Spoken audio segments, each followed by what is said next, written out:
Bonsoir à tous, merci de nous rejoindre sur le grand rendez-vous pour ne rien rater du débat. Ici, comme vous le savez, on décrypte, on analyse et on commente tout avec nos invités déjà installés. Et dans l'actualité, ces dernières semaines, ces faits non moins sensibles et douloureux au regard des victimes qu'ils laissent derrière. Ce soir, nos discussions sur ces cas de corps sans vie découverts dans des localités, malgré le système de sécurité mis en place et les opérations d'ampleur qui sont menées pour asseoir la quiétude.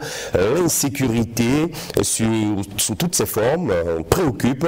Braquage, viol, vol, agression, trafic de stupéfiants, assassinats sont enregistrés dans nos localités. Alors, nous avons une série de questions. Qu'est-ce qui peut expliquer la persistance de l'insécurité? Prévention, répression, ont-elles, je dirais, les luttes menées, des mesures qui sont prises, mais quel est à ce jour le niveau de politique sécuritaire dans notre pays? Les collectivités locales ont-elles un rôle à jouer et quel peut être leur accompagnement dans la lutte? Dans ce grand rendez-vous, on pose le sujet et on fait le débat.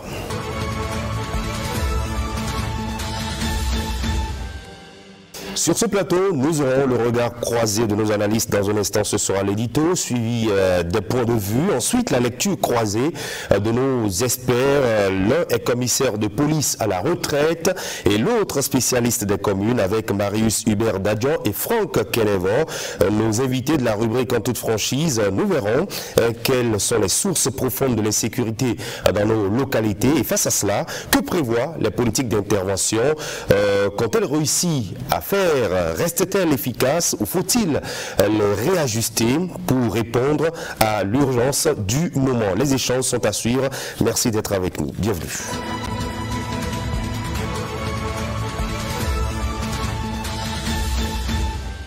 Sur le grand rendez-vous, le point de vue de chacun compte. Dans un instant, la discussion avec nos invités en plateau est déjà bien installée.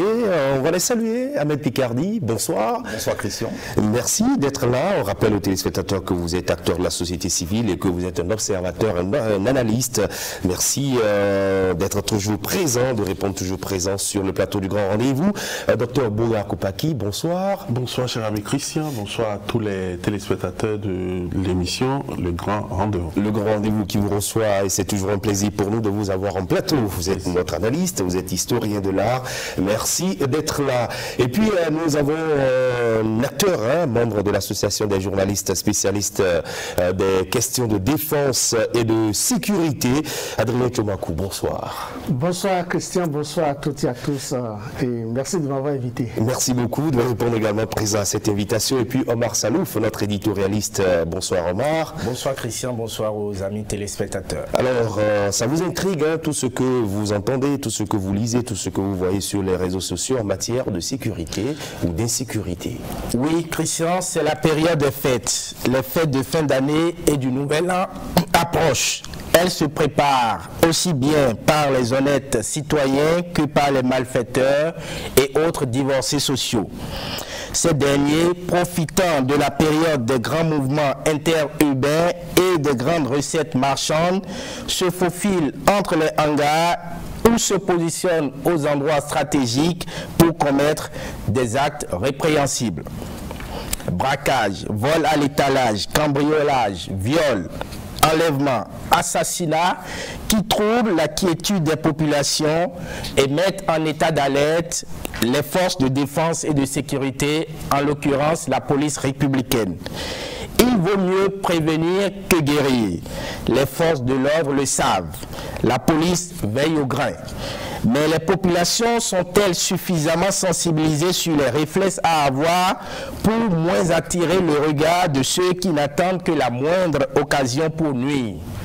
Le rôle de la police républicaine, en effet, c'est aussi de sensibiliser le citoyen à veiller sur lui-même et sur son entourage. Dans les communautés, la sécurité des personnes et des biens reste une préoccupation majeure en cette période sensible.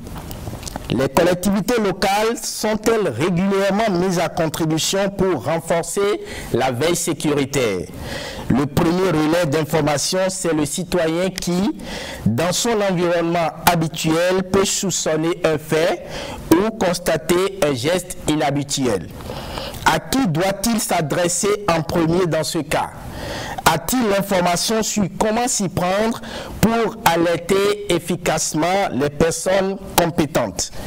En se posant ces questions, l'éditorialiste attire l'attention des hommes en uniforme et appelle à une franche collaboration entre citoyens et policiers. Il faudra déjà que le pont de la confiance soit rétabli avec la société. Le citoyen qui a confiance en sa police collabore mieux. Une politique de sécurité publique qui intègre cet aspect de la confiance serait la meilleure, surtout en cette période de fin d'année mouvementée. Et voilà, merci à vous pour cette réflexion qui vient asseoir nos discussions en plateau. On parle donc d'insécurité, on parle de sécurité.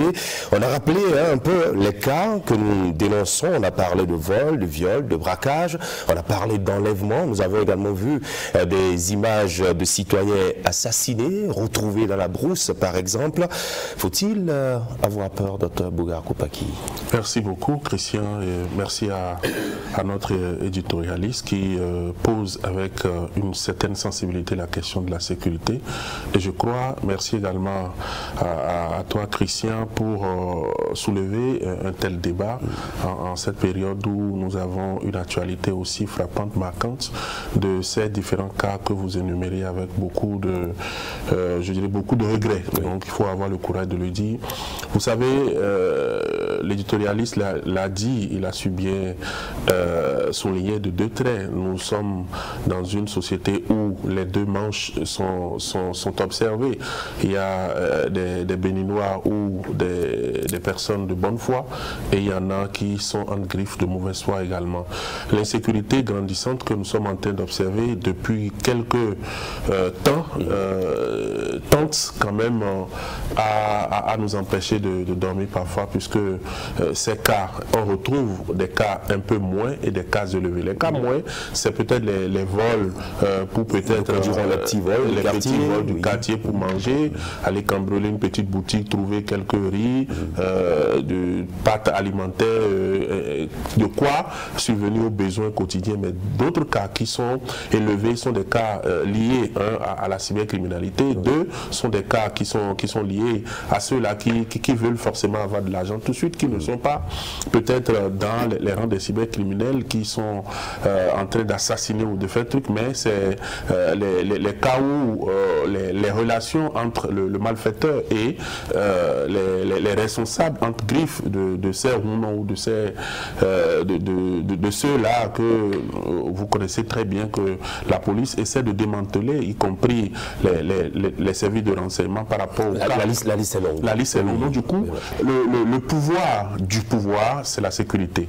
On ne peut pas avoir un État aussi tranquillisant, on ne peut pas avoir une relation entre populations qu'elle soit aussi saine lorsque on marque des points d'inquiétude, des points de peur, où il n'y a pas la matinée, où il n'y a pas la journée, il n'y a pas la soirée, les cas de cambriolage, tout ce que nous vivons. Et puis, quand la volonté politique du chef de l'État, je veux parler de Patrice Talon depuis 2016, lorsqu'il a amorcé ses réformes dans le monde de la sécurité, je veux parler de l'ex-gendarmerie, la police qui est devenue la police républicaine, on a constaté quand même, il faut avoir cette expertise-là, on a constaté quand même qu'un travail se fait.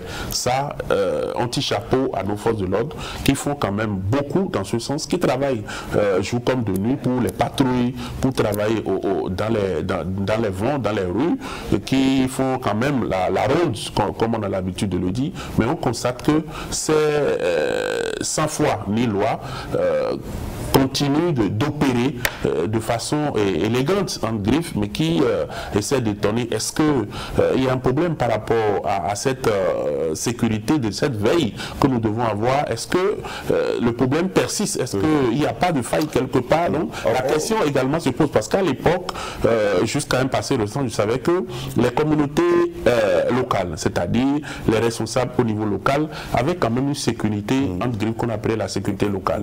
Et aussi, justement, on va revenir sur cet aspect de la chose, le temps de faire le tour de table avec les différents intervenants. Oui, première réaction, Adrien Isiré-Tchobakou, les événements qui sont recensés au quotidien dans nos communautés, sur le plan de la sécurité, et qui sont publiés dans les réseaux sociaux. On voit des images obscènes, par exemple, d'individus assassinés, d'enlèvements, où on réclame des rançons et bien d'autres. Est-ce que nous devons nous alarmer? Non, je pense qu'on ne doit pas s'alarmer, mais nous devons chercher les voies et moyens pour pouvoir mettre fin à ce fléau. Vous savez, aujourd'hui, nous pouvons parler de regain d'insécurité. Et pour ceux qui le savent, c'est que l'insécurité est cyclique. L'insécurité est cyclique et ça vient par moment. Et si les autorités compétentes se lèvent tôt, ils essaient de réduire de façon considérable ce taux d'insécurité cyclique. Je pense quand même qu'à l'état actuel des choses, nous ne devons pas nous alarmer, on ne doit pas trop s'inquiéter, mais nous devons très rapidement chercher les voies et moyens pour pouvoir contrer ce qui se passe. C'est vrai, c'est déplorable au regard des images que nous voyons sur les réseaux sociaux, ce que nous entendons, ce que nous écoutons, ce que nous lisons sur les réseaux sociaux, ça écoeure. Mais ce qu'il faut dire, c'est quoi? C'est qu'aujourd'hui, qu'est-ce qui est fait de façon concrète en matière de lutte contre l'insécurité? Où en sommes-nous par rapport à la politique de lutte contre l'insécurité? Oui, mon prédécesseur vient de parler de la police communautaire et le chroniqueur aussi l'a évoqué. Maintenant, est-ce que la mise en œuvre de cette police communautaire, elle est efficace? On l'avait essayé entre-temps, et à un moment donné, c'est vrai qu'une décision a été prise au ministère de l'Intérieur de faire partie ces polices de nuit, ces polices de proximité et bien d'autres. C'est un aspect sur lequel on va revenir. Vous permettez, oui, le véritable problème aujourd'hui, c'est parce que la Gestapo est en difficulté. La Gestapo est grippée, la Gestapo est en panne. Oui, parlez-nous, c'est qui la Gestapo? La Gestapo, c'est la police des esprits, c'est la police, écoutez, quand on dit police républicaine, il y a beaucoup de choses dedans. C'est les renseignements en réalité. C'est la police des renseignements. Notre renseignement est grippé.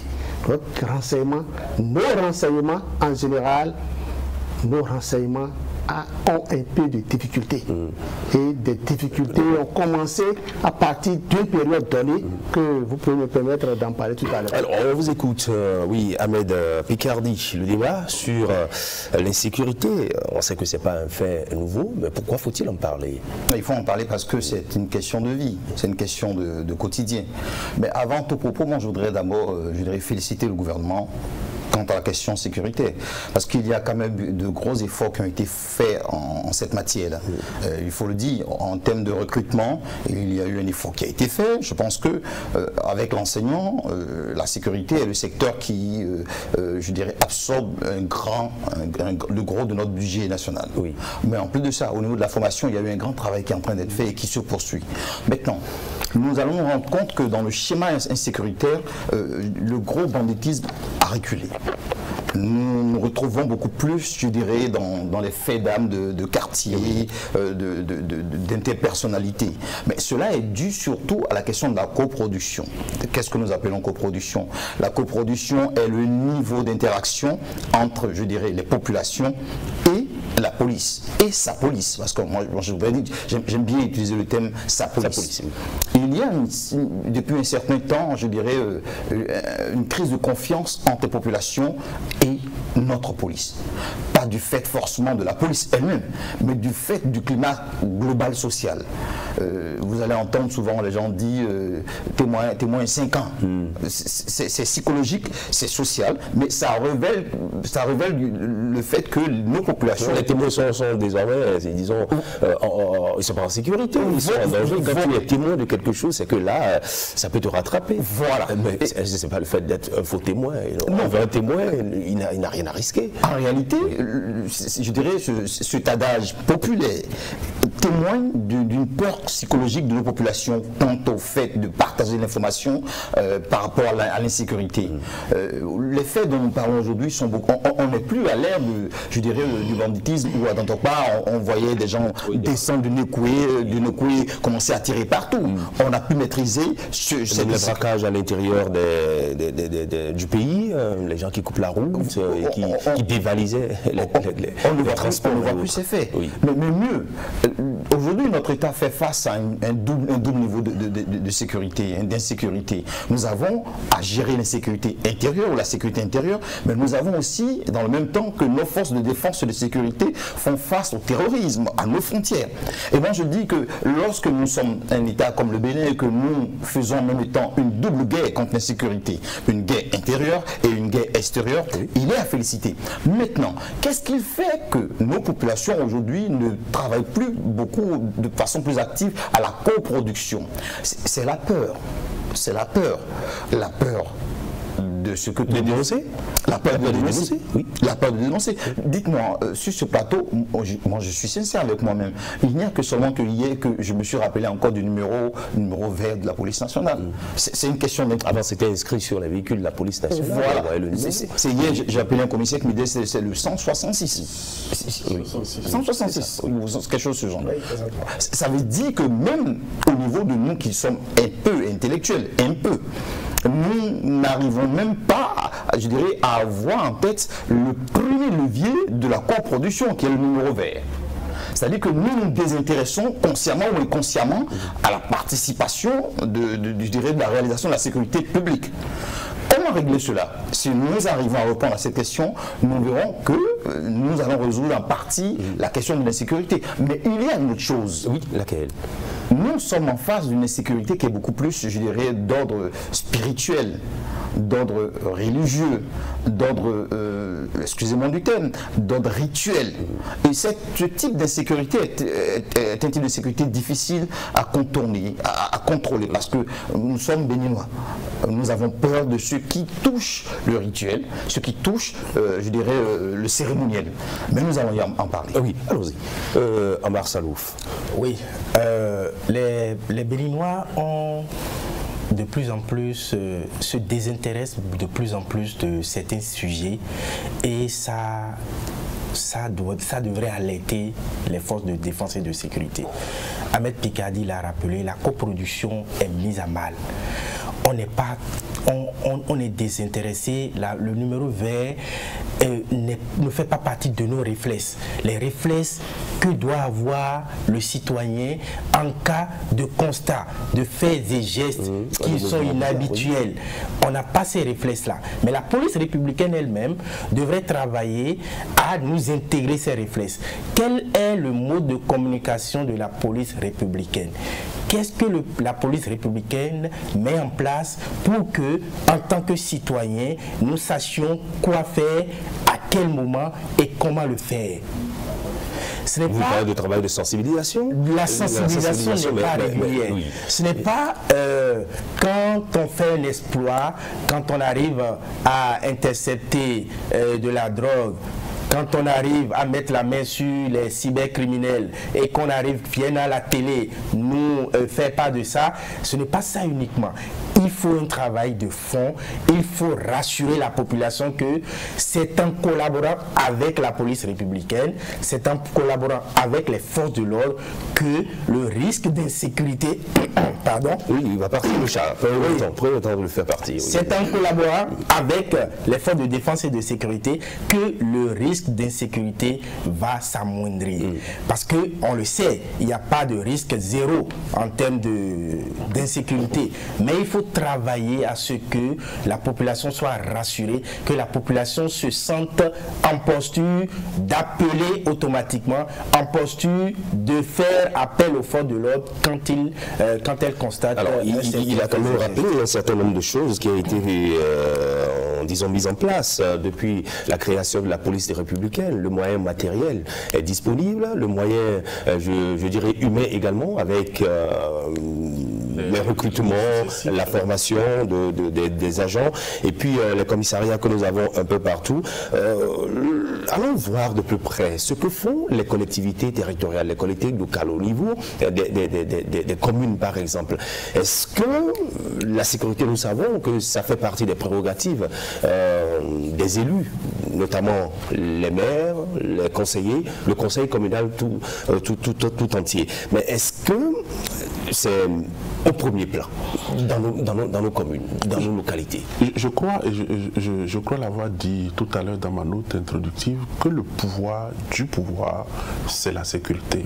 Lorsque nous sommes face à la question de la décentralisation, où le pouvoir à la base constitue de façon légale une représentation de façon, je dirais, déconcertée à la base, on ne doit plus considérer que quelqu'un, un chef d'arrondissement, un chef quartier, a autre priorité que d'abord la sécurité de sa population. Et je pense que les uns les autres l'ont également mentionné. Donc, du coup, on ne peut pas dire aujourd'hui que, au-delà de l'éducation, que la sécurité fait partie des éléments les plus, je dirais, fondamentaux. Donc, du coup, on croit quand même que cela existait. Mais ce que nous avons dit tout à l'heure, on a fait remarquer que il y avait la sécurité communautaire et qui, à un moment donné, pour des raisons, parce que celui qui a l'information a le pouvoir. Et vous n'êtes pas sans savoir que même si mon ami me dit que les renseignements sont crispés, moi, bon, c'est un sujet sensible.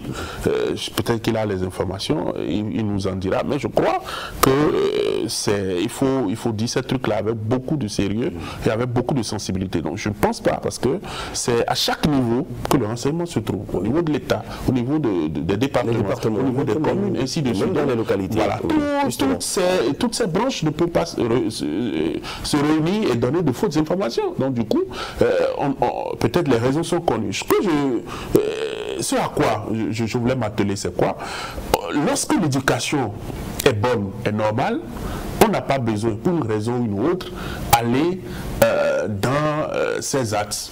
Ça, il faut avoir le courage de le dire, parce que quoi, Picardie l'a mentionné, et quand j'avais pris la parole, j'ai élevé les questions sur plusieurs pans, par rapport à la sécurité un peu inférieure, l'insécurité inférieure, les sécurités aussi supérieures, auxquelles s'ajoute la sécurité extérieure. Donc du coup, cette question de sensibilité, je dirais métaphysique, d'accord, amène aujourd'hui à comprendre un certain nombre de choses. Cerner l'insécurité métaphysique ou spirituelle est la question la plus sensible. Maintenant, lorsque nous venons au cas, qu'on le veuille ou non, je pense que le procureur spécial près de la Criette a mentionné les différents cas, plus de 1000 et quelques cas de cybercriminalité, réunis sur qui faisaient plus de 80% des dossiers étudiés. Donc du coup, qu'on le veuille ou non, quelque chose est fait. Mais tant que il reste à faire, rien n'est encore fait, selon le discours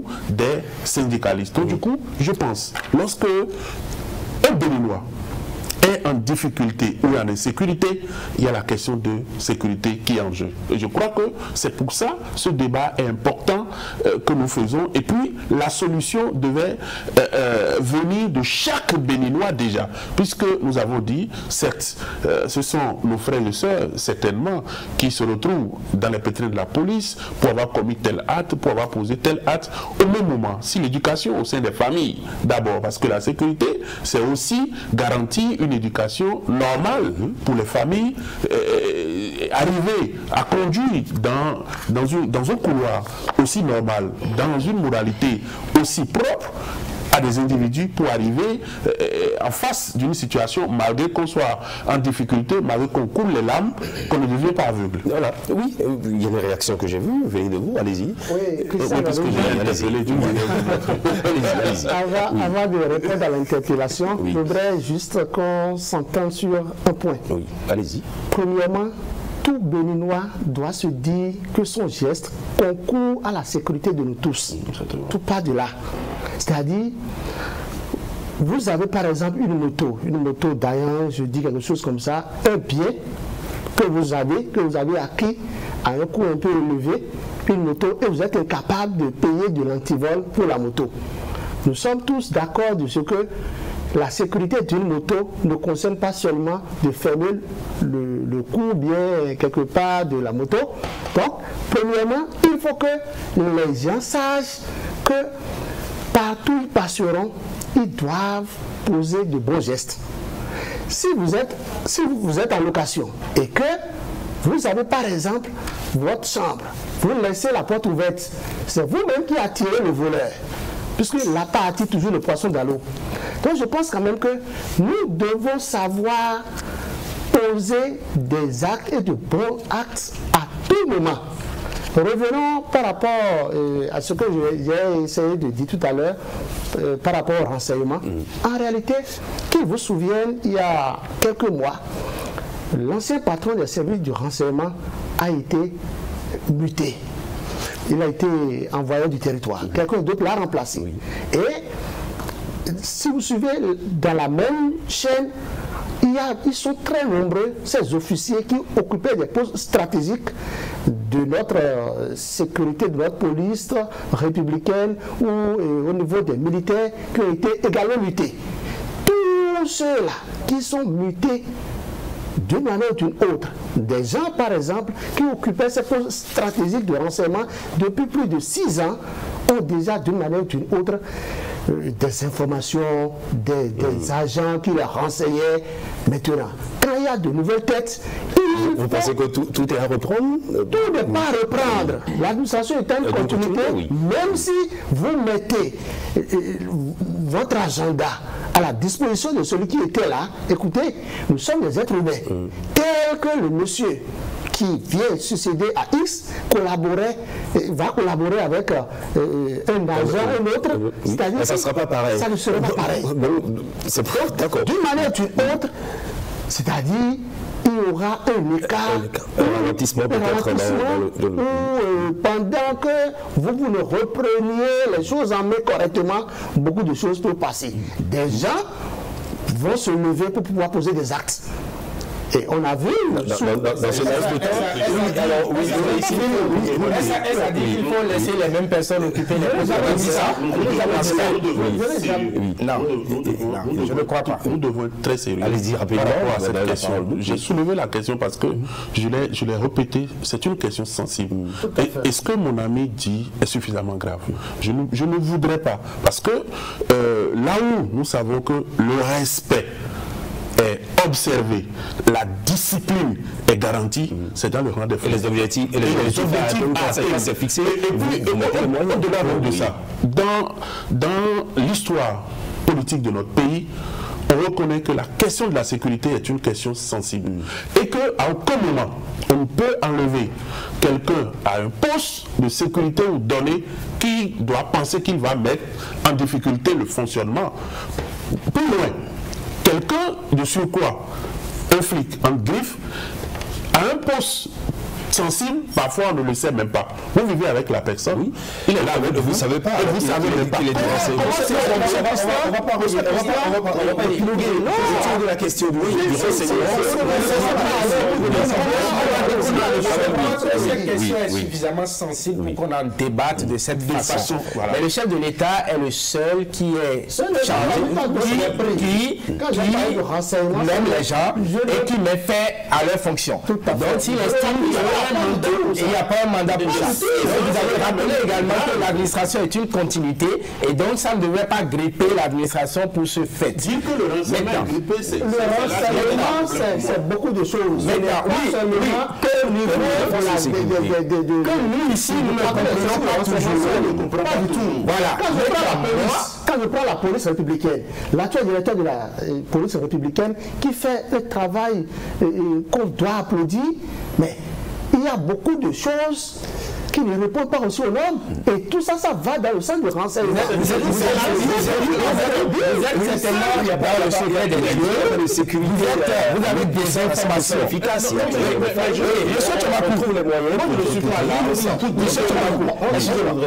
Au-delà des questions techniques que je ne maîtrise pas, je voudrais dire ceci. Lorsque nous regardons en arrière, il y a quelques 2 ou 3 ans, le niveau de contrôle sécuritaire dans notre pays était à un niveau beaucoup plus fort qu'aujourd'hui. Je ne sais pas les raisons intrinsèques je dirais... Qui est le relâchement. Remarquez ceci, il y a 2 ans, 3 ans en arrière, les policiers, comme on les appelle, les policiers allaient dans les vents.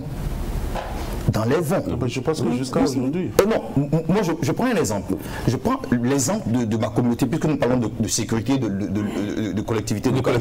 Oui. Je prends par exemple la zone dans laquelle je réside, que je ne vais pas décider sur ce plateau, pour question de sécurité. Non, il n'y a pas de souci, allez-y, allez-y. Il y a un petit temps en arrière, au moins 2 fois dans la nuit, je voyais les policiers, même à moto, venir jusque dans le baromètre.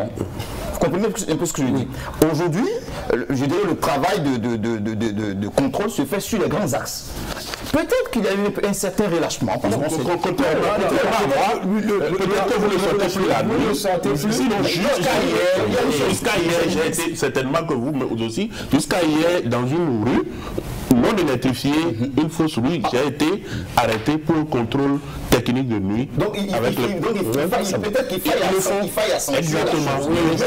À un autre niveau. Nous avons remarqué qu'avec je ne défends pas les policiers. Non, moi je défends les policiers parce que c'est eux qui font nos sécurités. Voilà. Je dis ceci. Au niveau local, nous avons remarqué que depuis un certain temps, avec la nouvelle décentralisation, nos chefs de quartier, nos chefs de collectivité ont perdu un peu de main. Est-ce que cela explique ceci? Je me pose la même question. Ça, par exemple, est une question qui, d'une manière ou d'une autre, au nom des ressources, puisque généralement le maire de la commune ou un CA, le maire certainement qui a un budget et qui a une sécurité, aujourd'hui, le secrétaire exécutif trouve que c'est une question on ne sait pas si ça a dit. Puisque la commune à côté, nous sommes en 43, la commune à côté, il y a quelques semaines, on a appris telle personne n'a pas voulu que le budget soit exécuté, on est à tel taux, il y a telle chose. C'est vrai qu'il y a beaucoup d'informations qui sont rapportées. Tout ça, c'est des hypothèses que nous sommes en train vous savez, moi, je pense que Picardie peut toujours être sûr qu'il est en sécurité.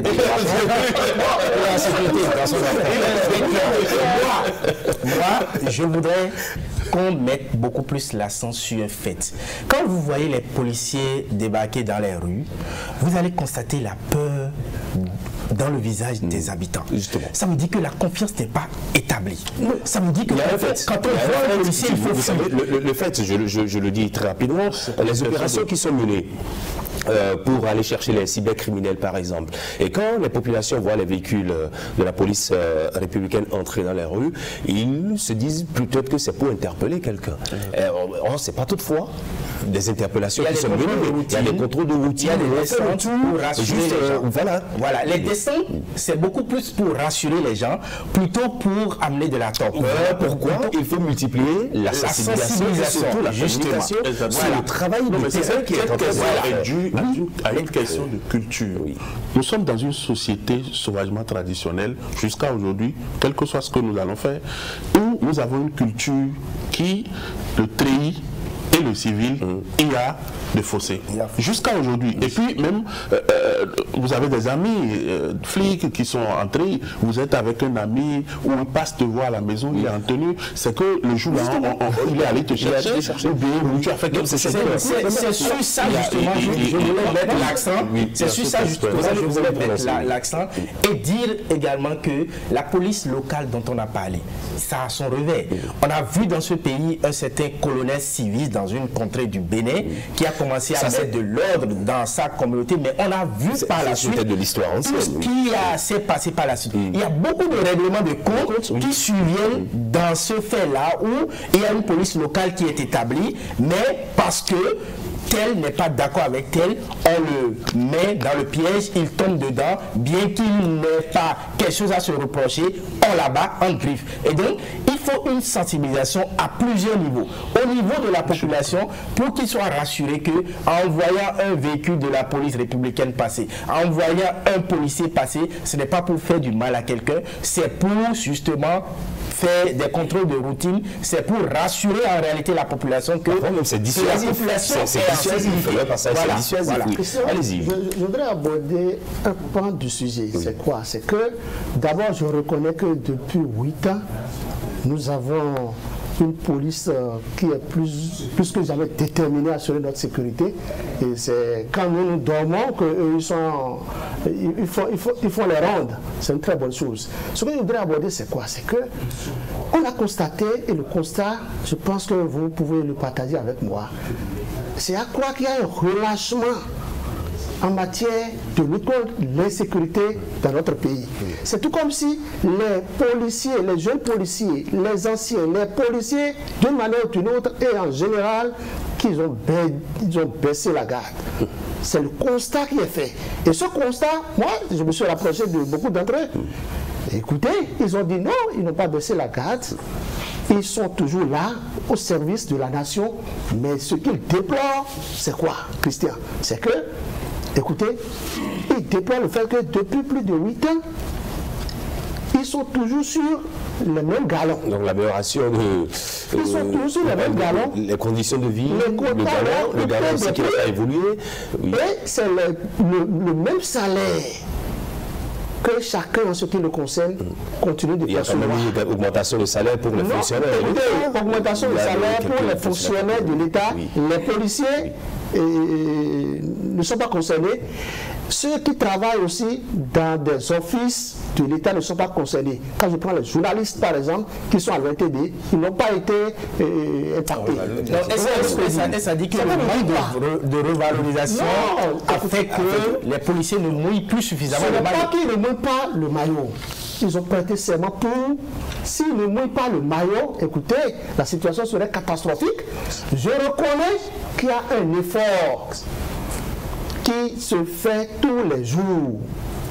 Mais le véritable problème, le constat que nous faisons, c'est à croire qu'ils ont baissé la garde. Et moi, je les invite, général, oui. je les invite à reprendre les choses. Vous confortez dans sa position, dans son opinion. En face de 10 cas hier et 20 cas aujourd'hui, il y a peut-être un effort de plus, mais qu'on ne voit pas.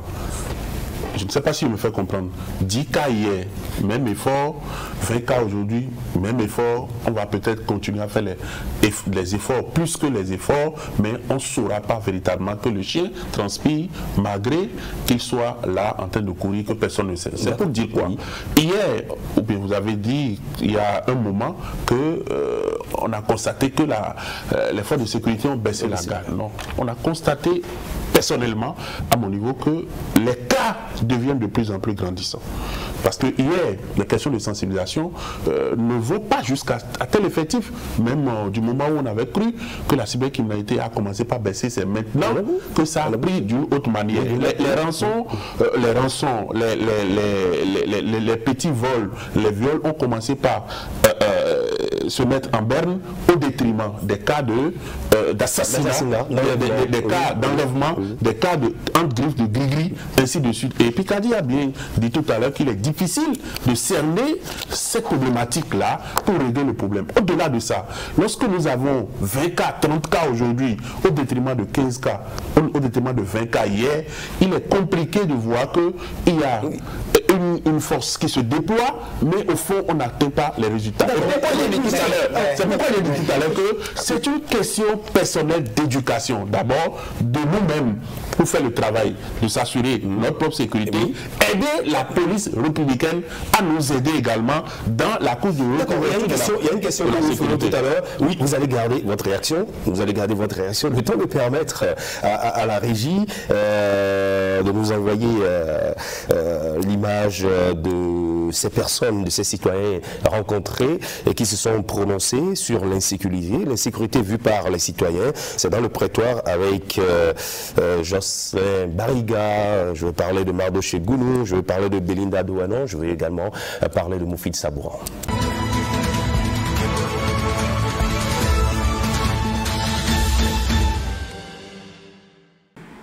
C'est des phénomènes qu'on ne peut jamais bannir. Quand on parle de l'insécurité, c'est une manière aussi de parler de la prostitution.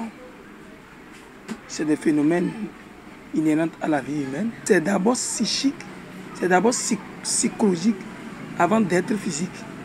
Donc en parler peut quand même réveiller les esprits. Aujourd'hui, les études ont montré que ces insécurités proviennent des consommations des stupéfiants, de sous-emploi des jeunes,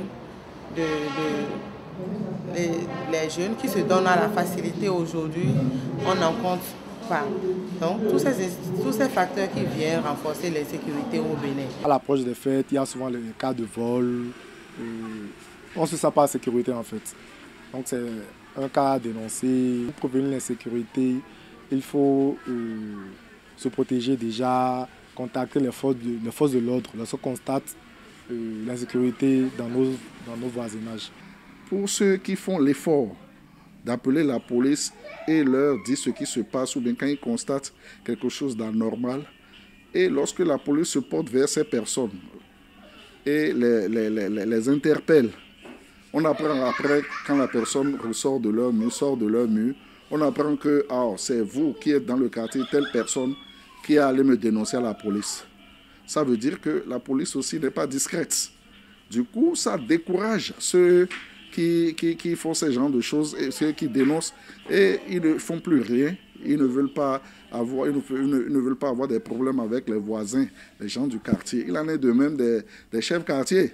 Les chefs quartiers sont généralement les autochtones ou bien sont des anciens du quartier. Et lorsque vous constatez quelque chose qui concerne les anciens du quartier, mais les autochtones, les fils des autochtones, et vous les appelez et vous leur dites ça discrètement, ils s'en vont également dire à ces personnes-là que c'est telle personne qui est allée dénoncer tel phénomène. Du coup, l'insécurité va aller en crescendo, ça c'est sûr, puisque les gens ne se sentent pas en sécurité par rapport à ces autorités qui sont mises en place pour gérer ces genres de problèmes.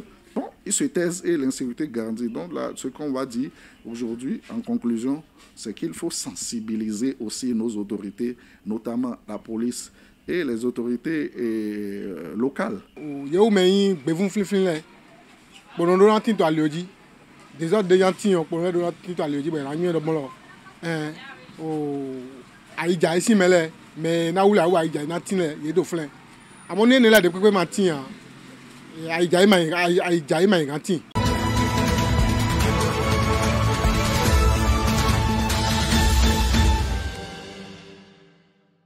Retour plateau, nous venons d'entendre les citoyens qui se sont prononcés sur le sujet.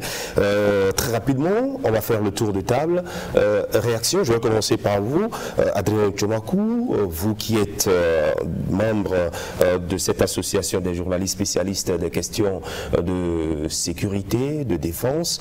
Quand vous écoutez les citoyens se prononcer de la sorte, il y a une question qui me vient à l'esprit. On dit oui, il faut informer les forces de l'ordre, il faut leur donner le renseignement, il faut leur donner les informations.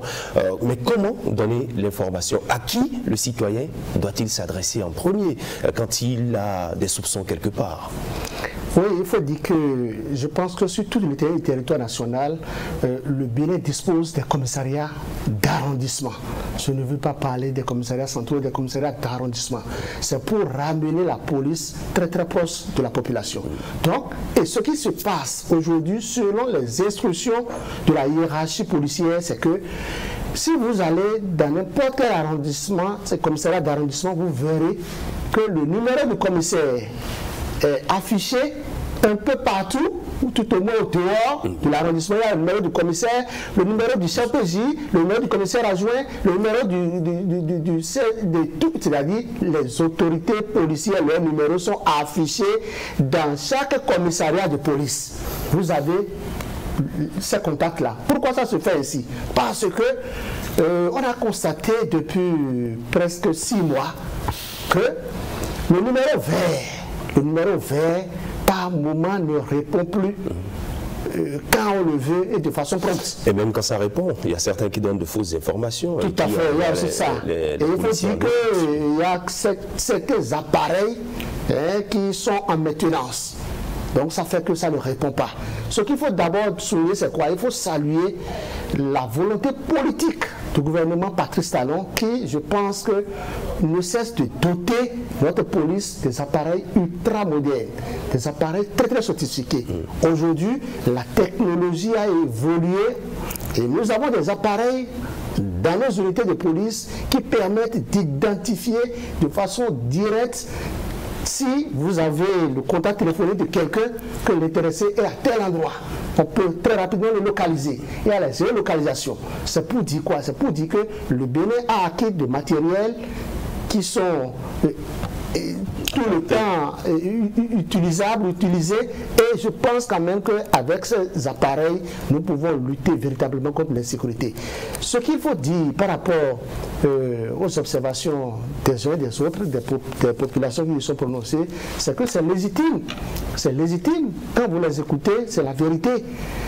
Des gens pensent que la police ne travaille pas.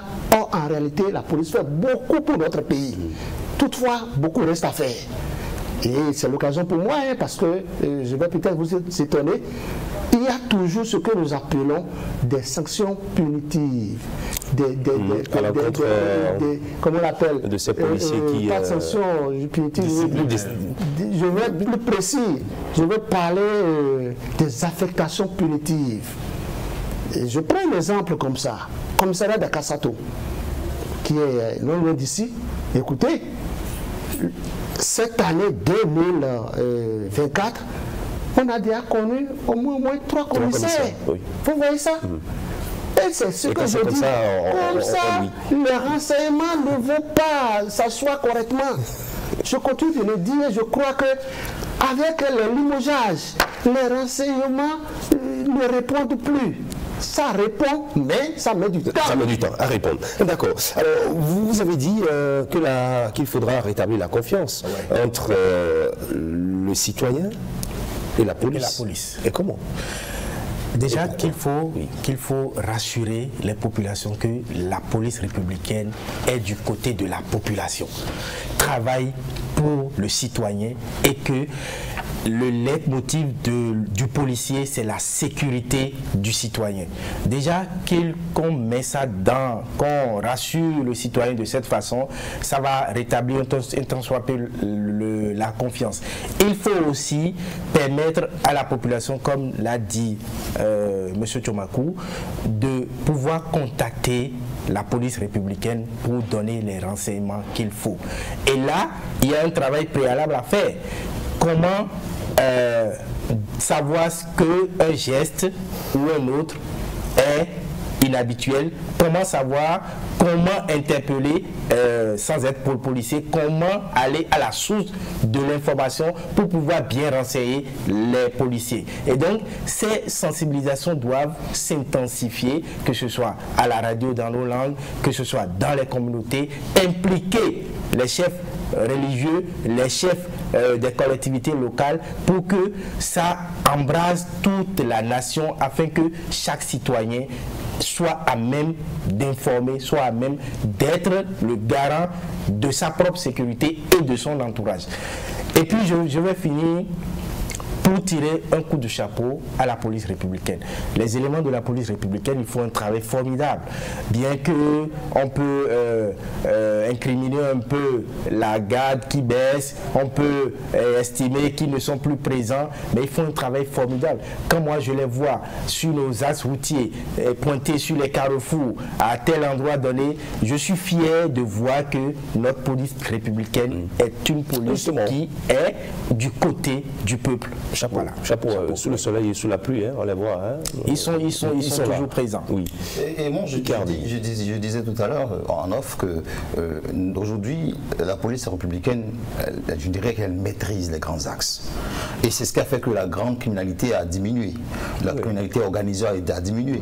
Maintenant, il y a, quand nous parlons de renseignement, que nous parlons aussi de sécurité au niveau local, c'est vrai qu'aujourd'hui, cette police en griffe locale a été dissoute. Mais est-ce que nous en profitons? Puisque c'était un levier de communication et d'information. Peut-être qu'il est temps de mieux, je dirais, tirer dans ces jeunes qui sont dans nos localités, ceux qui faisaient le travail de, comment on les appelait en temps? Sécurité locale. Sécurité locale. Est-ce qu'on tire le maximum de ce levier d'information? Je pense que la police le fait et elle peut mieux le faire. Mais il y a une chose.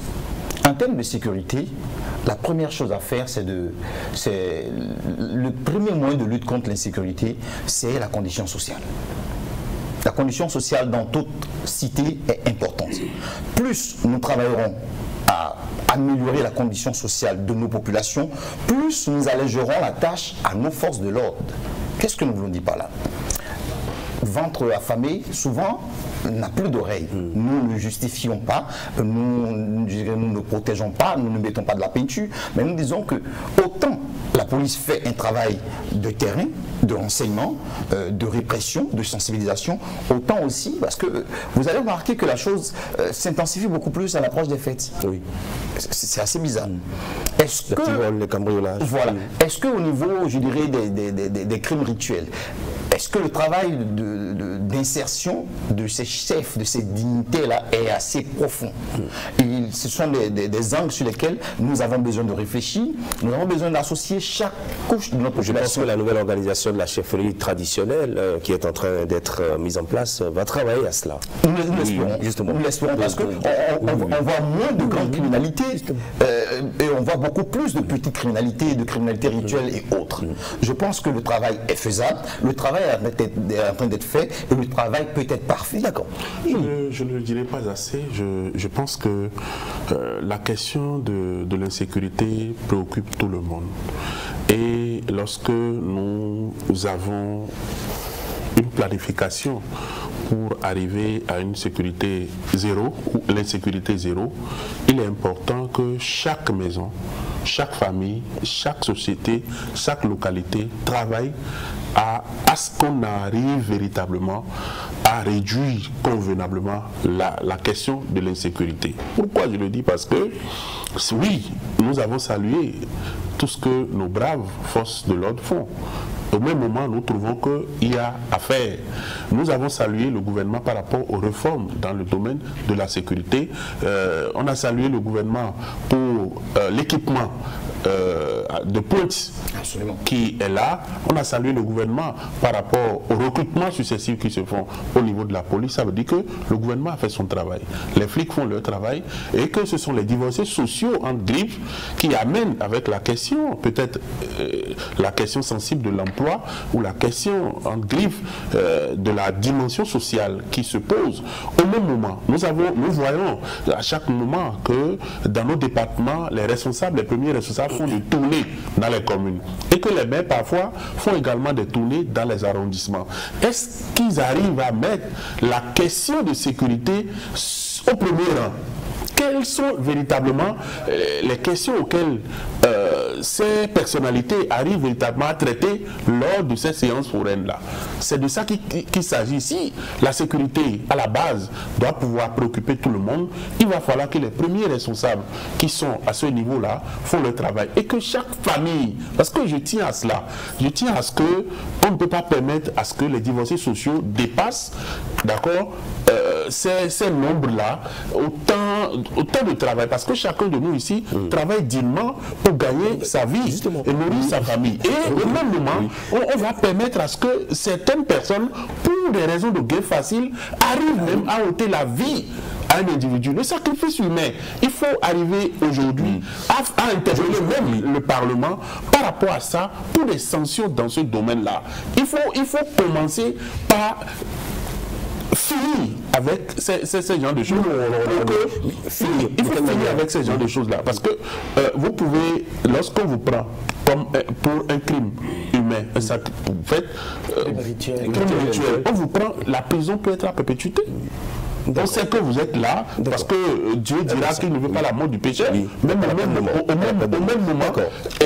Je pense que le sujet est loin d'être au-delà.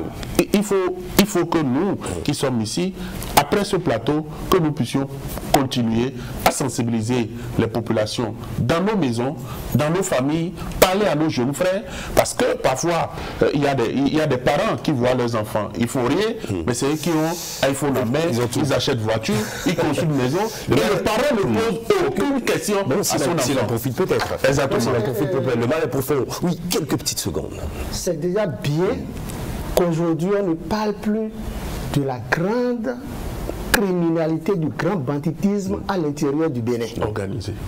Ça, c'est un bétal actif de la hiérarchie policière. Oui, et de tous les éléments. Et de tous les éléments. Les agents de terrain qui sont sur le terrain, qui mouillent le maillot presque tous les jours. Oui. Ce que je voudrais dire et insister là-dessus, c'est que d'une manière ou d'une autre, il faut que le chef de l'État ait un regard particulier sur ces jeunes qui depuis 8 ans n'ont pas connu d'avancement. C'est très très important. C'est très important. Bon, d'accord. Merci. On a l'habitude de dire. Merci bien. Surtout après le on a l'habitude de dire que c'est exécution sans réclamation. Oui.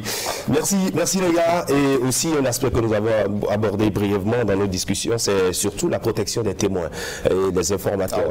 Parce qu'il y a certains agents, on a appris, qui dénoncer leurs sources, et ce qui n'est pas du tout bien. Merci à vous, Adrien Isirek-Jomakou. Merci à vous, Dr Bogar Koupaki. Je vous dis un grand merci à Ahmed Picardi. Et merci à vous, Omar Salouf, pour nos échanges. Nous aurons un second plateau. Et le plateau, c'est bien sûr le plateau de la discussion en toute franchise. Nous avons 2 acteurs que nous recevrons en plateau tout à l'heure, puisque nous l'avons dit, nous sommes en train de parler de ce qui se passe dans nos localités. On va donner la parole à un acteur spécialiste des communes. Il s'agit de Franck Kélévon. Et également à un formateur, un ancien de la police. Il est commissaire de police à la retraite. Il sera avec nous. Il s'agit de Marius Hubert Dadian. Et c'est en toute franchise. Restez avec nous.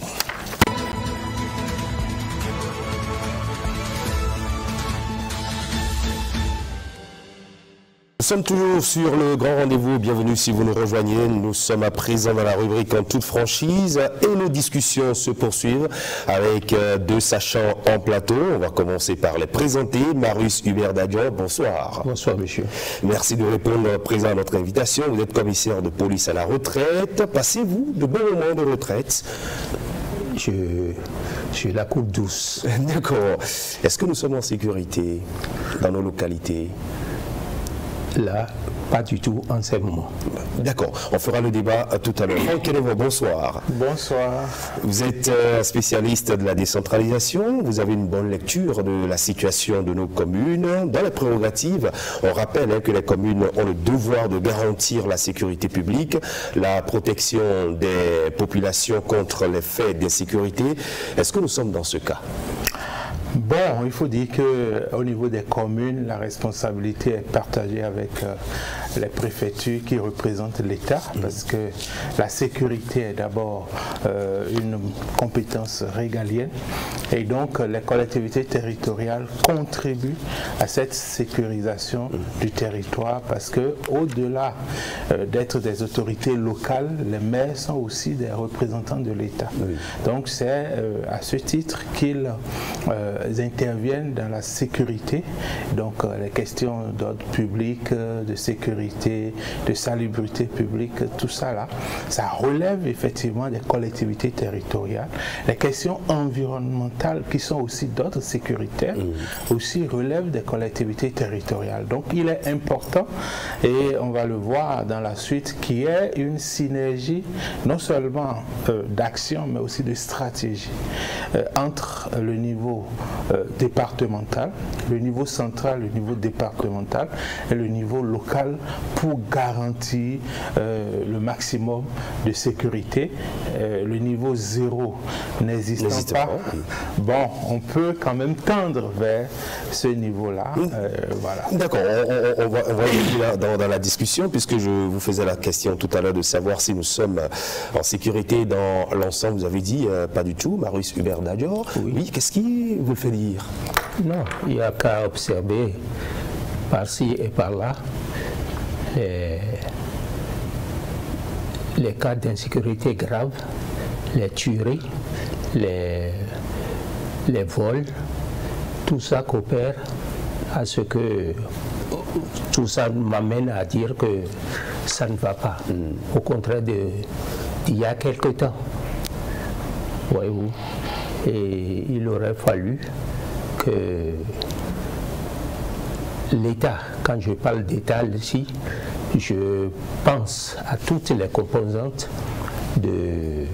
qui concourent à la paix, qui produisent la paix dans notre pays, continuent d'œuvrer comme par le moment, contribuent comme par le passé, à ce que ça soit pérennisé. Alors, vous avez parlé d'un ensemble de choses. Vous avez parlé des vols, vous avez parlé des braquages, en tout cas, tout ce qu'on peut mettre dans l'insécurité. De quoi se nourrit cette insécurité-là? C'est tout simplement que nous avons lâché. Et je pense, moi, personnellement, que le phénomène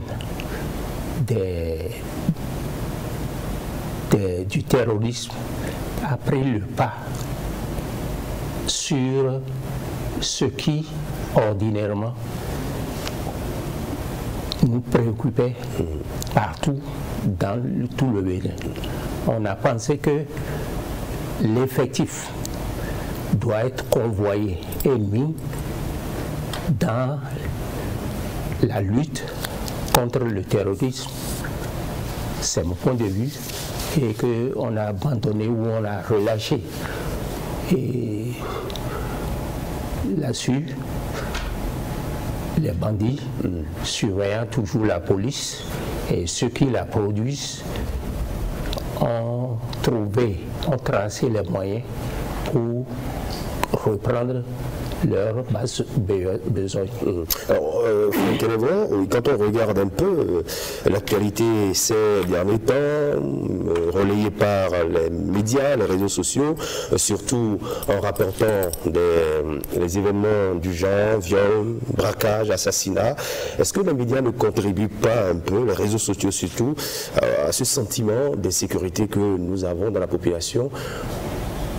Oui, je pense que les médias sociaux aujourd'hui sont difficiles à contrôler. Autrefois, en tout cas, quand moi j'étais au ministère de l'Intérieur, on arrivait quand même à sensibiliser les rédactions en chef au niveau des médias pour qu'un certain nombre d'éléments de faits criminogènes ne soient pas systématiquement relayés. Mais aujourd'hui... Ça ne va pas rester dans le silence, et si ça restait dans le silence, on n'en parlerait pas. Oui. Mais aujourd'hui, avec l'essor des médias sociaux, c'est difficile de contrôler. Donc il est important de tuer le mal à la racine. Il est important de chercher les éléments, les causes et d'apporter les solutions appropriées. Vous savez, un pays comme le Bénin, c'est un pays qui a mis du temps à se structurer, qui est même en cours de structuration.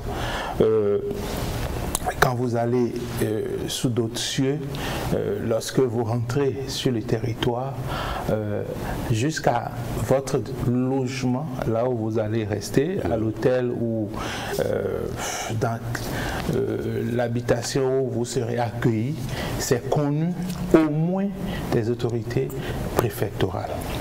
Donc ici, pendant longtemps, on a laissé les gens aller venir sur les territoires. On a laissé aussi les nids d'insécurité s'installer, se développer.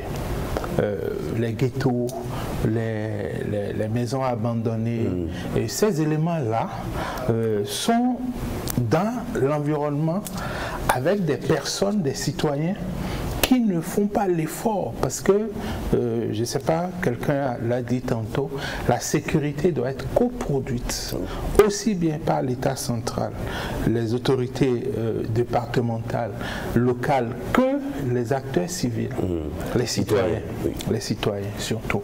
Vous savez, quand vous tenez un établissement hôtelier, vous devrez faire remplir les fiches à tous ceux qui séjournent dans votre établissement. Et donc en centralisant et en traitant, parce que la police aussi ne sert à rien de renseigner ces fiches et que ces fiches ne soient pas traitées le lendemain par la police. Donc c'est en traitant. Et il faut une certaine célérité dans le traitement aussi. Il faut traiter, il faut informatiser ces données-là pour savoir que de telle période à telle période, telle personne a séjourné dans telle ou telle. Vous voyez? Donc ce sont des éléments qu'il faut mettre en place, qu'il faut suivre de près, c'est des renseignements qu'il faut traiter pour que demain, s'il y a un problème, qu'on puisse remonter en disant oui, tel individu qu'on suspecte a effectivement séjourné dans tel ou tel à tel endroit. Si l'individu habitait par exemple Boïkon et déménageait sur Abomey-Calavi ou Cotonou, qu'on puisse remonter pour savoir qu'au niveau du chef quartier, on a pu retracer son nom dans le registre. Et donc ça, ce n'est pas la police qui doit faire ça. La police peut surveiller ça. Mais c'est les citoyens, c'est les autorités locales, c'est les chefs de quartier, chefs de village. Donc je pense que en même temps que le commissaire, le doyen le disait tantôt, il faut l'effectif, il faut les former, mais il faut au niveau de chaque territoire une visibilité stratégique. Vous parlez d'un maillage, du territoire. Oui, quand on est à Abomey-Calavi, quels sont les niveaux d'alerte? Quels sont les faits qui déclenchent? Quelles sont les unités qui se mobilisent? Et il faut faire des exercices pratiques. Moi, je pense aussi que nous devons sensibiliser les citoyens. Nous devons travailler. Vous voyez, on peut être riche et ne pas être ostentatoire, ne pas exhiber sa fortune. Il y a des conditions. Savoir vivre. Lorsque vous avez la discrétion, est-ce que vous voulez dire? Oui, vous avez votre montre qui coûte peut-être 15 000 euros, 50 000 euros. Vous ne la portez pas n'importe comment, par exemple. Vous devez vous faire garder. Non, pas forcément. Ce que je veux dire, si tu sors la nuit, par exemple, et que tu mets des boucles d'oreilles en or, et que tu n'es pas en véhicule, par exemple, un voyou qui te repère peut te suivre. C'est vrai. Donc il y a des comportements qu'il faut avoir pour anticiper sa propre sécurité. Vous construisez votre maison, il y a un certain nombre d'éléments qu'il faut prendre en compte.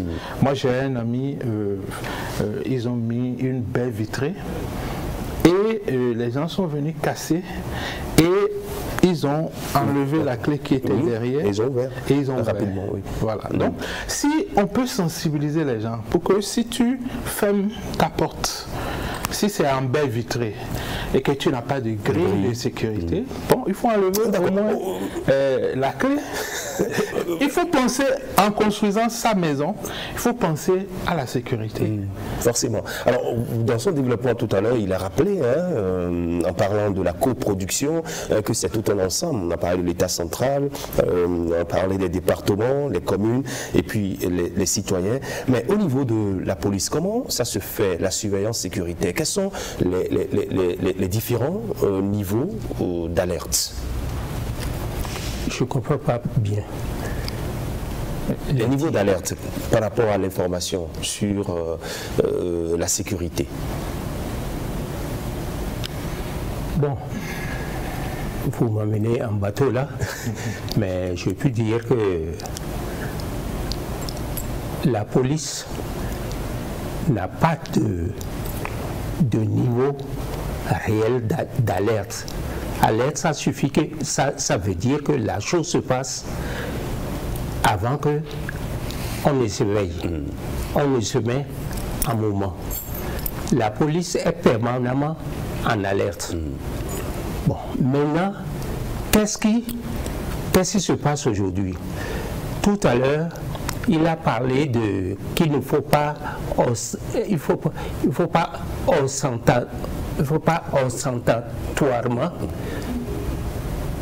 faire admirer tout ce qu'on a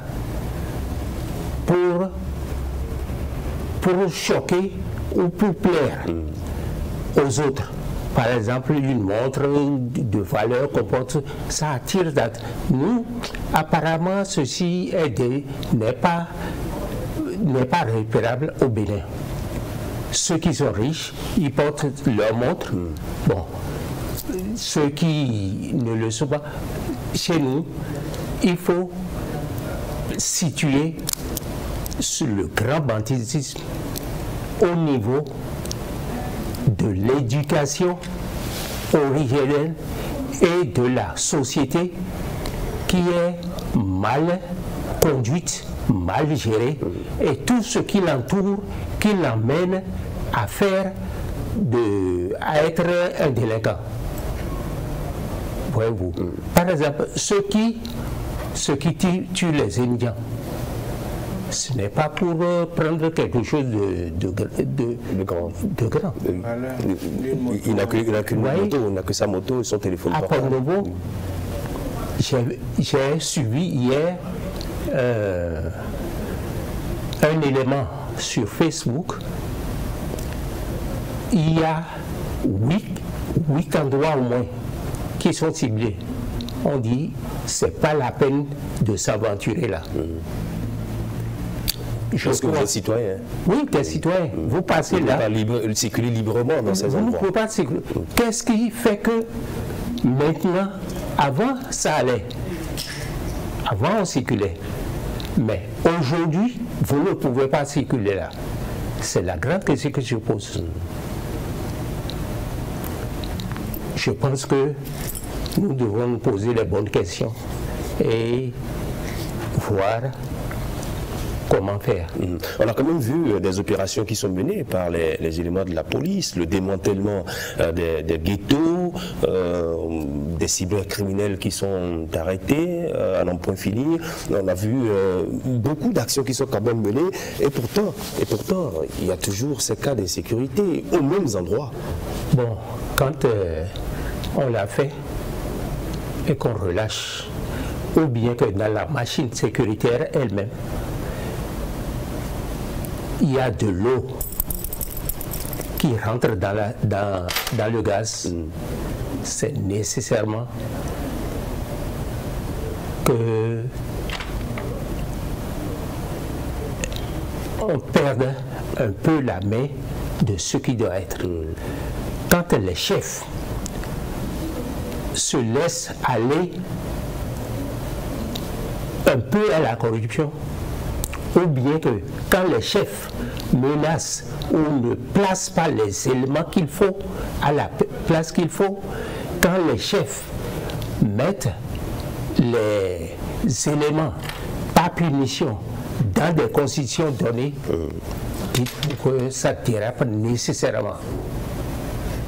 Alors, quelle est la part qui revient aux collectivités territoriales quand on parle d'insécurité?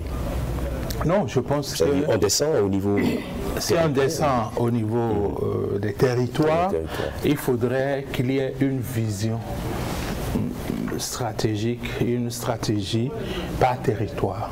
Vous voyez, il y a des communes aujourd'hui dans notre pays où il y a eu des formations à l'endroit des élus locaux.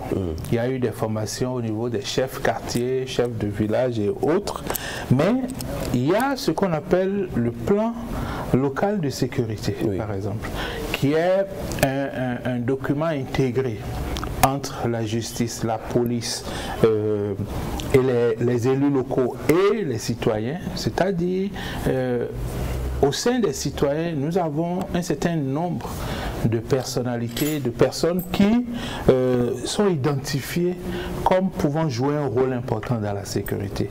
Vous prenez ceux qui ont des hôtels, ceux qui font le transport, ceux qui, la chefferie traditionnelle, tous ceux-là s'asseyent et font le diagnostic de la situation sécuritaire de la localité et donc apportent des éléments de réponse et un plan d'action, un plan de travail pour endiguer cela. Je pense que aujourd'hui nous devons avoir, en même temps que nous avons une vue nationale de la sécurité du territoire à l'intérieur, mais il faut avoir aussi une vue au niveau de chaque territoire et savoir que les élus locaux, vous prenez un chef de quartier, il peut avoir beaucoup d'informations sur les individus suspects de sa zone, sur les maisons suspectes, sur les entreprises suspectes. Il peut avoir beaucoup d'informations là-dessus. Mais le problème aujourd'hui, c'est qu'il faut que la police rassure les citoyens et fasse des citoyens des partenaires de coproduction de la sécurité. Lorsque vous dénoncez quelqu'un qui est suspect et que la personne en vient à savoir que c'est vous, vous n'êtes pas en sécurité. Donc il faut rassurer, il faut d'abord que le concept... Parler de la protection des sources. Oui. Et que le concept de police de proximité soit plus affiné et que les gens travaillent en symbiose avec les forces de l'ordre. Vous voyez tout ce qui est détruit sur nos routes là, personne ne prend son téléphone pour appeler les forces de l'ordre. Moi je ne connais même pas le numéro de téléphone du commissaire de mon quartier. Mais les numéros de téléphone sont affichés à l'entrée des commissariats. Oui, c'est vrai, j'ai vu. Oui. Je suis allé à Papa dans le 1er ou le 2e arrondissement, j'ai vu ça. Donc, c'est des choses que les citoyens doivent rechercher et avoir à leur disposition. Le numéro 166 ou 166. Oui, 166. 166. Oui, le numéro vert. Le numéro vert de la police. Il faut professionnaliser cela davantage. Moi, je passais, je crois que j'avais fait une émission avec Katakula qui me disait, ah non, il y a un numéro vert maintenant de la police qui marche, tout. Et j'allais chercher mes enfants quand 2 camions ont barré une voie, mais j'ai appelé, la personne me demandait d'aller au commissariat le plus proche. Bon, si je peux aller au commissariat, pourquoi j'appelle? Pourquoi le numéro est là? Est-ce que cette personne ne peut pas référencer l'appel et l'orienter vers le commissariat compétent, etc. Donc il faut que nous sommes dans un monde où, comme c'est dit dans la Bible, ça sera de pire en pire, ou bien de mal en pire. Il faut craindre. Il ne faut pas penser que la situation va s'améliorer. Il faut se préparer, il faut être professionnel dans tout ce que nous faisons, surtout en matière de sécurité. Sans la sécurité, on ne peut rien faire. Les zones qui sont en insécurité au nord, on ne peut plus aller et venir, on ne peut plus cultiver, on ne peut plus travailler. Donc nous devons travailler véritablement à professionnaliser les questions de sécurité, à identifier tous les acteurs, à les former et à créer les conditions pour que l'information, on ne peut pas mettre un policier dans chaque rue du Bénin. On ne peut pas avoir l'effectif là. Mais si les citoyens, les élus locaux qui sont des autorités de proximité peuvent permettre non seulement de contribuer à l'éducation des populations, mais aussi de relayer les informations et de porter les préoccupations de leur portion du territoire vers l'unité de police territorialement compétent, ça peut changer les choses. C'est vrai que partout, les citoyens n'aiment pas qu'on contrôle, qu'on sache que ils a quitté Aïbatempo, s'installer à Ménotin, on ne veut pas, mais c'est pour notre sécurité. C'est pour ça qu'il faut faire un véritable travail de sensibilisation pour expliquer. Oui. En tout cas, les forces de l'ordre, notamment les policiers, ils ont quand même un travail colossal à abattre, ou qu'ils abattent d'ailleurs depuis un bon moment, avec des moyens qui sont mis à leur disposition. On a vu des recrutements qui s'enchaînent également pour étoffer l'effectif. Alors, malgré tout ça, on continue de parler de ces cas d'insécurité, commissaire Marius Dadion. Est-ce qu'il y a une autre approche que vous pensez qu'il faudra véritablement mettre en branle pour que le niveau de sécurité soit beaucoup plus élevé? J'espère que c'est un serpent de mer qui revient toujours. Il revient aux responsables de le savoir. On a donné un bout de sécurité à une portion du territoire d'une certaine façon. Aujourd'hui, ça peut se répéter demain d'une autre manière ailleurs et revenir au même endroit. Aujourd'hui, il me souvient que dans les années 2000, je prends le cas de Port-Nouveau. L'insécurité était, on ne peut plus, était à son paroxysme, se manifestait comme aujourd'hui. Sinon, bon, on a tout fait. Mais c'est le préfet, il s'appelle, c'est Feu Zafoyon, Félix il s'appelle, je crois. Il est venu, enfin, il a demandé la permission de tenter quelque chose. Il a fait une grande réunion sur son territoire. Il a aidé ceux-là à acheter des saignants. Mais on n'a plus, le calme plat est revenu. Alors, c'est vrai, les immigrants, ils entraient dans les zones pour se faire attaquer? Non. Oui, ceux qui sont les sans-emploi, oui. C'est surtout ça qu'il faut éviter. Les sans-emploi, vous savez, au Bénin, quand on ferme la vanne de l'argent facile, il faut savoir à quoi se donnent aujourd'hui ceux-là qui sont sans emploi aujourd'hui. Parce que c'est avec l'argent facile là auquel tout le monde aspire, court dans notre pays, que vraiment, une fois que le cycle est fermé, le gouvernement a commencé une œuvre qui va être salutaire. J'ai entendu le ministre Modeste Kérékou, oui, à la télé la dernière fois. Il a dit que même les illettrés, on les recrute, on les forme à des emplois donnés, ils ont un certificat de qualification auquel on les aide à devenir, à faire quelque chose.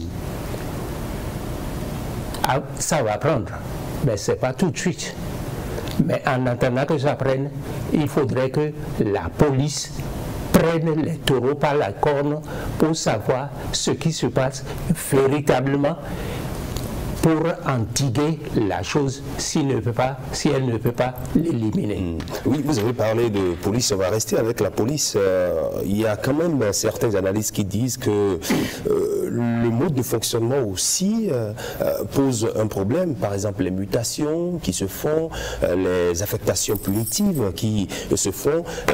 Quand un commissaire vient dans un territoire donné, il ne fait pas un bon temps, et quand on l'affecte, on amène un autre, ce qui ne favoriserait pas une prise en main des différentes localités sous le conduite du contrôle. C'est un constat qui est fait, mais il ne faut pas en vouloir aux responsables qui, je m'excuse, oui, allez-y. Ceux-là, les responsables, ont procédé de cette manière-là. Parce que, au départ, quand tu recrutes 1000 agents de police, tu ne peux pas les appeler de bons policiers. Avant, un policier est formé à l'école. Après quoi, il y a une enquête de moralité sur lui. Tu peux faire une enquête de moralité sur tous les 1000 par an, ou bien même si c'est par vague. Tu ne peux pas. Alors, quand tu les prends, tu les envoies quelque part, tu es pour éviter d'être responsable de leur serment. Quelque part, ils déconnent, tu les envoies de ce point-là à un autre. C'est toujours de bonne foi comment gérer la situation qui les amène, qui amène les responsables à faire ça. Peut-être que ce n'est pas la bonne solution, mais c'est le mode de recrutement qui est en cause. D'accord. Alors, que faut-il faire? Non, je pense qu'il y a aussi un élément important, c'est la question du renseignement. Oui. Vous savez, il faut des ressources, il faut de l'argent. Si on dit ressources, on peut penser à autre chose, mais il faut de l'argent pour acheter les informations. Et donc ça aussi, il faut que la police, les commissaires qui sont au niveau de nos territoires puissent avoir les ressources et les utiliser à bon escient pour acheter les renseignements. Si vous avez les moyens, vous voyez, lorsque les Américains ont mis à prix la tête de Saddam Hussein, même ce sont ses propres parents qui l'ont vendu. Dès qu'il y a de l'argent, on a les informations, on a les dénonciations, on arrive à collecter assez d'informations pour mettre hors d'état de nuire, par exemple, des réseaux qui opèrent dans un territoire et autres là. Donc, je pense que il y a ces éléments-là aussi, et il faut que le dispositif de la police républicaine ne soit pas étanche, mais que les élus locaux et qu'au niveau des préfectures, parce qu'il y a aussi des renseignements, des ressources pour faire le renseignement, pour contribuer à la sécurité du territoire. Donc il faut mettre tout ça là en synergie et voir comment répartir les rôles entre les différents acteurs pour que on puisse améliorer le niveau de sécurité dans notre pays. Voilà. Oui, allez-y. Je crois que ce qu'il a dit est très important. La police, ce qui la renforce, c'est l'information. Qui a l'information gère bien le pays. Et s'il n'est pas un têtu, il gère, il attend le malfrat au début du commencement et pour le pincer. C'est les renseignements qui aident la police à travailler correctement. Mais il faut décentraliser ces renseignements. Je crois que c'est à ça qu'il veut venir. Il faut décentraliser les renseignements qui travaillent correctement. Je pense que là, bon, je vais vous rappeler un cas. Il fut une année où le commissaire Koundé a été abattu. C'est que on nous a informé qu'il devrait y avoir un braquage dans un centre véganerie là-bas. Mais le commissaire central des lieux a pris les dispositions parce que on avait seulement cette information.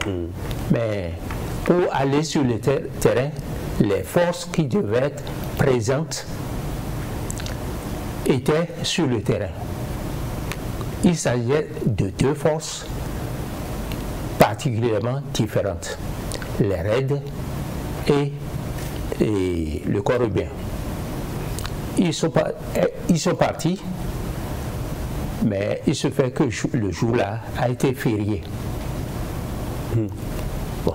Donc, le lendemain, il remet en place son dispositif. Parce que le truc n'a pas eu lieu aujourd'hui, ça le sera peut-être demain. Et le lendemain, il est parti. Bon. On nous a appris que c'était des Ibo, les géants, des Malabars. Je m'excuse, je regarde mon vis-à-vis, plus géant que lui. Mais il en est arrivé un certain nombre dans le magasin. Où on n'arrivait pas à identifier nous-mêmes, la cible. On en avait de policiers qui étaient comme ça, parmi les règles. Bon, le commissaire Koundé va, il met le raid en respect avec son arme. C'est raid. Il saute, il fait un triple saut et le feu part. Koundé est atteint pendant que... Et il se sauve. C'est le raid qui se sauvait. C'était un policier qui devait participer. Il ne se connaissait pas. Voilà. Donc, c'est ça. Bon. Mais c'est que je vous fais grâce de la suite, mais toujours est-il que un autre élément, il y a eu incident entre nous et il y a eu un autre élément a abattu Koundé. Celui-là n'est plus de la police, il a été pris et jugé. Oui. Ouais. C'est dit donc les renseignements doivent être véritablement très efficaces. Très. Et pour ça, il faut véritablement on apprend, il ne faut pas hésiter à répondre et à réagir. C'est ça. Merci à vous. Merci, commissaire Marius Dadjan. Je rappelle que vous êtes commissaire de police à la retraite. Merci à vous, Franck Kenevan. Vous êtes spécialiste des communes. Merci pour nous avoir apporté des informations précises sur le fonctionnement au niveau des collectivités territoriales en matière de sécurité. Chez vous, c'était en toute franchise. Et chez vous, c'était également le grand rendez-vous. Merci de nous avoir suivis et à dimanche prochain.